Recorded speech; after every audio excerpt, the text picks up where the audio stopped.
Bonjour à tous, bienvenue sur ma chaîne. Aujourd'hui, je vous retrouve pour une nouvelle vidéo et je voulais aborder un thème précis qui est celui de respecter son rythme et d'arrêter de se comparer aux autres. Pourquoi j'aborde ce thème aujourd'hui? Parce que je pense qu'il est crucial aujourd'hui à notre époque et que c'est un peu un fléau en fait, cette tendance à se comparer les uns les autres tout le temps et que ça fait énormément de mal à beaucoup de gens. Et je sais que moi, pendant longtemps, je me comparais énormément. Et le problème, c'est que du coup, je me déconnectais un peu de ma boussole intérieure, de mes aspirations. Et en fait, j'étais souvent sous pression par rapport aux attentes de ma famille ou de la société en général. Et le problème, en fait, c'est que quand on est déconnecté de ses besoins, de ses aspirations, etc., forcément, à un moment donné, notre âme ou notre corps va nous le signifier d'une façon ou d'une autre.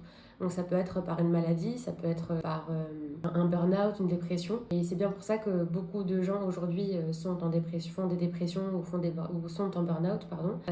C'est que malheureusement, on est dans une société où, de un, on se compare beaucoup, et de deux, on n'est pas du tout poussé à écouter notre cœur, écouter notre âme, et on va plus être poussé à être productif et à rentrer un peu dans des cases. Donc en gros, chacun a sa propre horloge interne, chacun a son propre rythme qui va être façonné en fonction de ses valeurs, ses aspirations, sa personnalité, son parcours de vie, son environnement, son éducation. L'avantage, c'est que plus on est en contact avec tout ce qui nous définit et tous nos besoins et aspirations et valeurs, plus en fait on va être aligné sur le chemin qui nous convient le mieux à nous en tant qu'individus.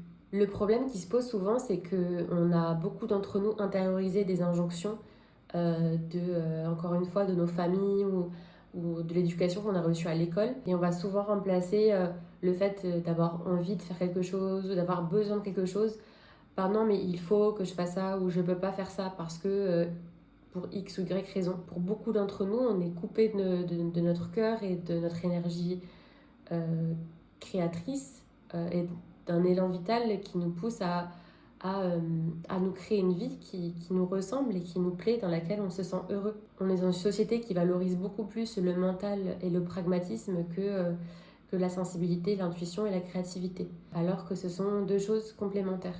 Donc comme je disais, chacun a son propre rythme et une personne par exemple qui va être très sensible ou très intuitive ne va pas pouvoir adopter le même rythme de vie qu'une personne qui est très terre à terre, très pragmatique, tout simplement parce qu'elle elle va avoir tendance à s'épuiser ou en voulant trop ressembler à ce qui ne lui ressemble pas, elle va refouler les bons côtés finalement que peuvent lui apporter sa sensibilité, comme par exemple son côté intuitif, son intuition, qui sont des outils quand même assez importants dans la vie et qui permettent de faire de bons choix.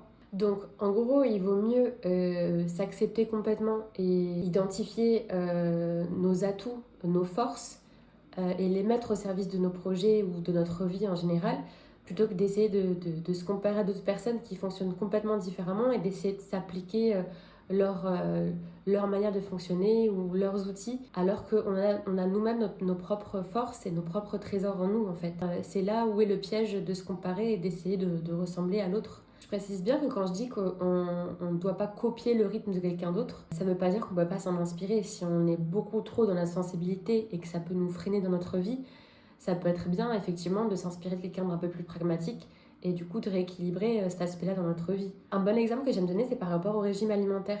Souvent, les gens qui veulent suivre un régime pour maigrir, par exemple, ils vont se tourner vers des régimes qui ne sont pas forcément adaptés à eux.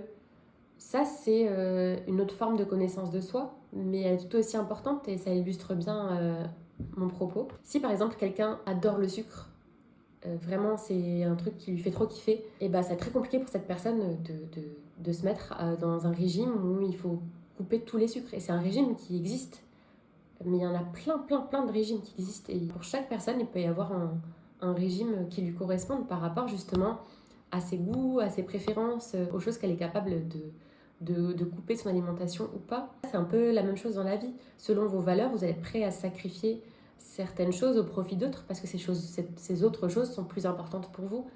Et c'est comme ça qu'on prend des décisions en fait plus sensées et plus alignées avec qui on est. Donc là, je vais parler un petit peu aux gens assez sensibles parce que je le suis moi-même.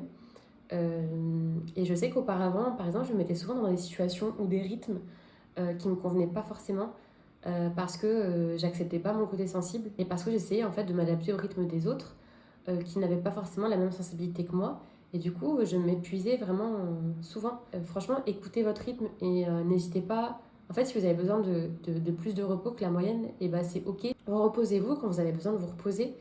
Et ne luttez pas contre vos besoins pour répondre à des attentes. La vie, c'est fait pour être heureux et c'est pas fait pour répondre aux attentes des autres, en fait. Un bon exemple aussi, c'est les cycles des hommes et des femmes. C'est des rythmes différents aussi. Donc nous, les femmes, par exemple, on a des cycles sur 30 jours, tandis que les hommes, ils ont des cycles sur 24 heures. Ce qui leur permet d'avoir une productivité quand même assez constante. Nous, contrairement à eux, tout au long d'un mois, on va avoir des fluctuations hormonales, on va avoir des phases différentes de notre cycle, qui fait qu'on n'a pas du tout la même productivité ou la même capacité à être productive tout au long du mois. Donc aujourd'hui, c'est des choses qu'on essaie de faire évoluer, mais je pense que ce qu'on pourrait faire, les femmes, c'est peut-être essayer d'être un peu plus bienveillante et avoir plus de compassion envers soi-même et se dire, bon bah là, cette semaine, c'est pas la bonne semaine, je vais pas être autant productive, je vais pas autant pouvoir donner de ma personne, mais c'est pas grave en fait, et être ok avec le fait de s'accorder plus de repos à ce moment-là.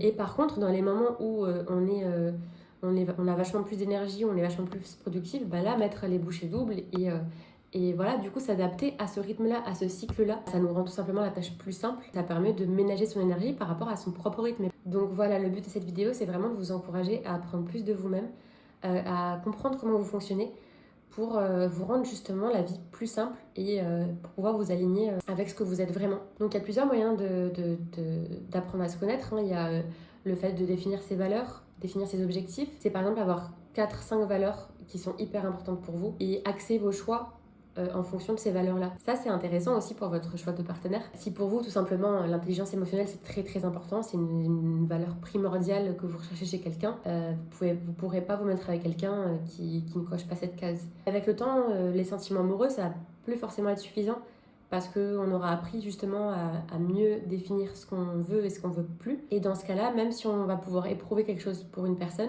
si elle ne répond pas à un de nos besoins fondamentaux, par exemple, eh bien, il sera fortement déconseillé de continuer avec cette personne, au risque que sur le long terme, ça ne fonctionne pas, quoi. Donc oui, un bon outil, c'est de définir juste sur un papier, d'entrer un peu en introspection et de se dire bah, c'est quoi vraiment le plus important pour moi. La solitude aussi, ça peut vraiment aider à se reconnecter à soi. La solitude choisie, évidemment.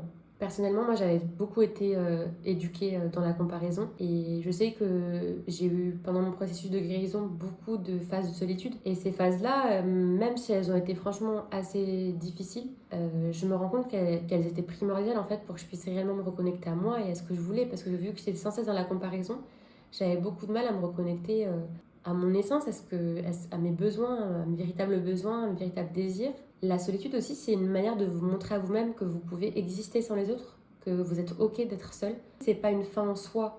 On dit beaucoup, oui, il faut savoir être heureux seul, etc. Je veux dire, on est des êtres sociaux, on n'est pas fait pour être seul tout le temps. Je pense qu'on peut beaucoup se nourrir dans le partage et dans le fait d'être avec les autres et qu'il faut encourager ça. Mais en fait, rien que le fait juste de savoir que vous existez, vous savez exister tout seul, que vous savez survivre tout seul, qu'il va rien vous arriver si vous êtes tout seul, bah ça permet en fait de recréer des liens par la suite qui soient beaucoup plus sains et qui aient beaucoup moins d'enjeux en fait. Le problème du coup, c'est que si on ne sait pas être seul, c'est dans ces moments-là que par peur de la solitude, on va se retrouver dans des relations toxiques et que du coup, on ne va pas être à l'écoute de ses propres besoins, de ses propres valeurs. Parce que la peur d'être seul va dépasser le fait de s'écouter et de vivre en fonction de nos valeurs, de nos besoins, de nos principes. Pour moi, la solitude, c'est quelque chose d'hyper puissant que ça va vous apporter, c'est que ça va vous empêcher de faire des choix, entre guillemets, par défaut, juste pour contourner des peurs. Notamment, là, la peur d'être seule. Et c'est d'ailleurs pour ça que beaucoup de personnes tombent en dépression ou se retrouvent dans des relations toxiques. C'est justement parce qu'elles ont construit tout un système autour de leur peur et que ce système-là, en fait, il est bancal et il a des fondations qui sont pas du tout solides. Et comme tout système qui n'a pas de bonne fondation, ce système finit par s'écrouler. Donc, le processus de guérison, il consiste à ça aussi, en fait. Il consiste à abattre ce système qu'on avait créé jusque-là, qui nous faisait tenir, pour en créer un nouveau qui sera plus sain et plus aligné avec ce qu'on est. Et c'est bien pour ça qu'avant ou après une dépression, un burn-out, la personne a l'impression que tout s'écroule autour d'elle, que plus rien ne fonctionne, que ces personnes se retrouvent sans emploi, sans conjoint, que ces personnes se retrouvent seules. Et souvent, ces personnes pensent que c'est une malédiction ou elles ne comprennent tout simplement pas ce qui leur arrive, alors que cet effondrement est en fait là pour leur plus grand bien. Et c'est pour ça que dans la première vidéo, je disais que derrière les moments très difficiles ou les dépressions, il y a énormément de cadeaux. Parce que ça permet en fait de faire tout ce reset et de reconstruire ce nouveau système qui aura cette fois des fondations solides. Et c'est bien pour ça que ça prend énormément de temps. Mais ça vaut le coup. Il vaut mieux sortir d'un système qui ne marche pas, dans lequel on est malheureux, souffrir un bon coup et se remettre d'appoint et reconstruire un bon système cette fois qui vous convient. Voilà, c'est mon conseil. Après, comme autre moyen pour se connecter à soi, il y a tout simplement la méditation. Et je sais que certaines personnes sont réfractaires à ça, parce que je pense qu'on ne comprend pas très bien ce que c'est la méditation. La méditation, en fait, c'est juste un état d'être qui va vous ramener à quelque chose de très basique, comme quand vous étiez enfant, en fait. Et c'est pour ça que pas mal de personnes retrouvent ces états méditatifs, par exemple, quand elles vont exercer leur passion, par exemple, voilà, ou toute autre activité qui leur rappelle un état un peu enfantin et tout simplement qui sort du mental. Et c'est vraiment quand on retourne dans son corps et dans son être profond qu'on va le plus reconnecter avec notre essence et qui on est véritablement. Et la méditation, en fait, c'est juste tout simplement ça. Après, ça peut être aussi juste se poser et observer ses pensées, parce que nos pensées, elles sont très représentatives de ce qui se passe en nous et de tous les blocages qu'on a, de toutes les croyances limitantes qu'on a. Si par exemple, en observant nos pensées, on observe beaucoup qu'on se répète qu'on n'est pas assez bien ou que on n'y arrivera pas, ça reflète un manque de confiance en soi, ça reflète un manque d'estime de soi. Si on a une personne constamment dans sa tête qui nous revient, les paroles d'une personne, ça montre que cette personne, elle a un certain pouvoir sur nous. Donc ça nous permet de se dire, ok, qu'est-ce que je fais maintenant pour cette personne et moins d'emprise? Et pourquoi elle a cette emprise-là? Et qu'est-ce que je peux faire pour me défaire de cette emprise, justement? Une autre façon de se reconnecter à soi, évidemment, c'est l'aide d'un professionnel.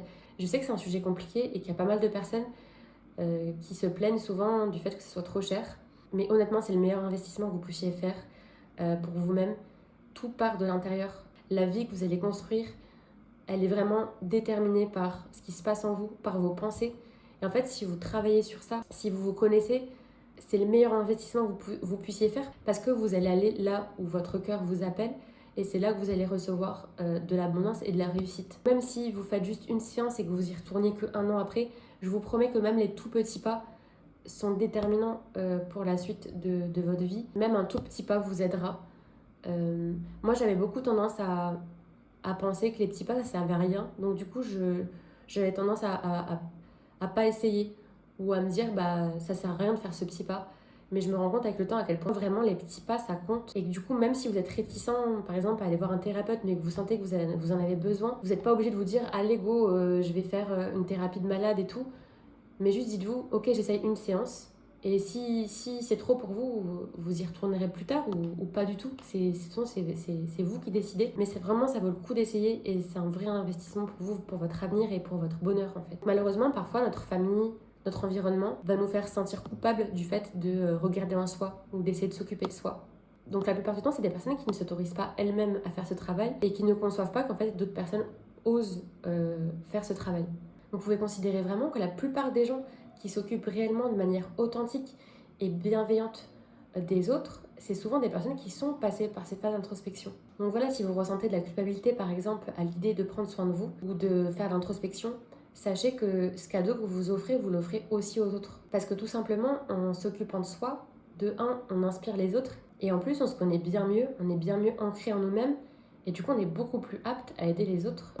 C'est Gandhi qui disait soyez le changement que vous voulez voir dans ce monde. Donc logiquement, si on vous reproche d'être trop égoïste ou d'être trop centré sur vous, par exemple, si vous faites ce genre de travail, n'écoutez pas les gens. Ce travail-là, il a une puissance extraordinaire sur vous-même, mais sur les autres aussi, parce que vous allez incarner qui vous êtes et vous allez juste rayonner et inspirer tous les gens autour de vous en fait. Honnêtement, pour moi, apprendre à s'aimer et à se connaître, c'est un peu d'intérêt public aujourd'hui. Et pour moi, c'est un devoir pour soi-même et pour les autres. Et je sais qu'aujourd'hui, par exemple, on parle beaucoup des manipulateurs, des pervers narcissiques, etc. Et les dégâts incroyables que ça fait, c'est juste fou. Et je pense que si on normalisait le fait d'aller voir un professionnel ou le fait de prendre soin de soi ou d'exprimer sa vulnérabilité, ça éviterait énormément de souffrance et de dégâts dans ce monde. Donc voilà, acceptez de déplaire, recherchez davantage le respect des gens plutôt que leur amour et concentrez-vous sur vous et vous aurez des répercussions sur les gens que vous voulez aider ou sur les gens que vous aimez. Voilà, j'espère que cette vidéo, encore une fois, aura résonné pour certains d'entre vous. N'hésitez pas à liker la vidéo et à vous abonner. Et je vous fais plein de bisous et je vous dis à très vite.